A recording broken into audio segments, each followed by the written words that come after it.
You're looking to work online and you have heard about this ESL online teaching thing, but you don't know if it's legit, what it is, how does it work. I'm here to tell you. Hey guys, Teacher Clara here.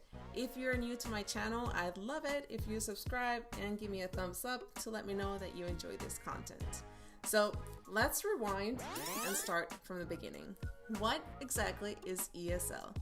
ESL simply stands for English as a Second Language. Now, normally these are jobs that teachers hold as a teacher traveling to a different country to teach children English in said country. Now, not all of us are fortunate enough to have the money or the time to be able to do that, so there are a lot of alternatives out there to be able to do that from the comfort of your own home, in your pajama pants, or your tighty-whities, whatever floats your boat. I'm not telling. I may not even be wearing pants right now. Nobody knows. I'm just saying. I totally am. But if I wasn't, you'd never know. Right? Right. Now that we put that behind us, what exactly does ESL teaching online entail? How does it work? Well, like I said, there are a few companies out there. I'm currently with 3 of them, and I will put a link up here for the video where I talk and compare 3 that I'm with. But there's a lot of other companies out there that are actually legit and that people earn their living working for these companies. So how does it work? You would apply to this company and you would basically log into like a Skype type platform where you are on video and your student you can also see on video, and then you have a screen with the content that you're going to teach, kind of like a PowerPoint of sorts. Some of them are interactive, some of them are not. A lot of them you can draw and kind of spell things out on the screen so that you can help the students along.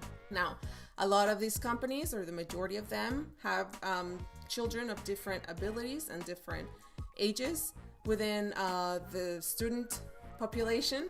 So you may teach children as young as like 3 with no English knowledge, learning colors, learning, the alphabet, things like that, up to maybe a teenager who's been learning English for a few years and they're proficient, but they might need a little bit of help with their pronunciation. So there's a big range out there, and there is something for everyone.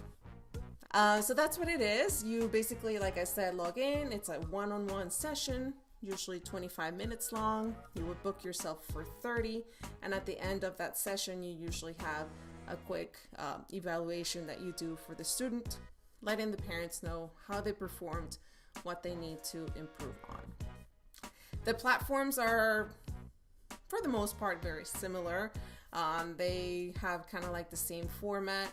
A lot of them require you to do a reward system to encourage the students' learning. So you may have a reward system that you put together, or you may have a built-in reward system. And you just talk to a kid in China for 25 minutes and get paid. It's pretty awesome. It's pretty easy. It's a lot of fun.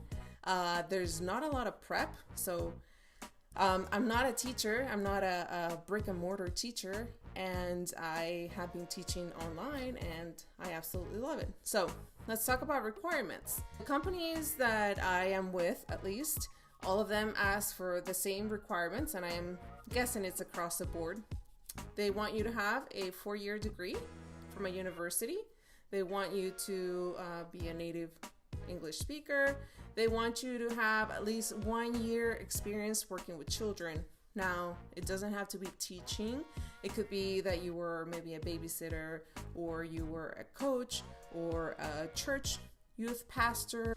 And they usually want you to be able to work in the US or Canada and have good connectivity and all the tech stuff that is required. So that's it. The hiring process is usually pretty simple. You apply, they verify some of your data, you set up an interview, you talk to someone from the recruiting team of that company, usually do a mock session where you showcase your skills. They send you the content and you kind of show how you would teach it. And then from there, sometimes they ask you to do another one, or you get hired, you sign your paper, and you become a teacher. Now, most of these companies will treat you as an independent contractor. So you're not actually an employee of the company. So that means you will not get health benefits or anything like that, but have to report your earnings through a 1099. Keep that in mind for tax season. Your taxes are not discounted, so save some of that money for tax season. That's it. It's pretty simple. I am having a blast. Yes, it is legit. Yes, it is doable. And yes, there are people out there that have made this their full-time career. What questions do you have? Did I answer your questions? Is it clear now, or did I make it all more confusing? Hopefully I helped you out. And if I did, I would love, if you haven't applied yet, but you are thinking about it, go ahead and use my links to the companies. I will put them down below and use me as a referral. If you do that, I will be more than happy to help you along the way, to help you get hired. And just know that if you do use my link, I will be reaching out to you via email. So don't be surprised if you see Teacher Clara pop up. Just want to make sure that I can help you along the way and answer any other questions you may have and set you up for success. So let me know down below in the comments, is there anything else you want to know about teaching ESL online? Thanks for tuning in. I appreciate you stopping by. I appreciate you stopping by. And like I said, if you are new, go ahead and subscribe. Or is it here? It's either here or here or here. I don't know. You guys, it's like really late. You like how I look at my watch? Oh my God, it's so late. It's so late.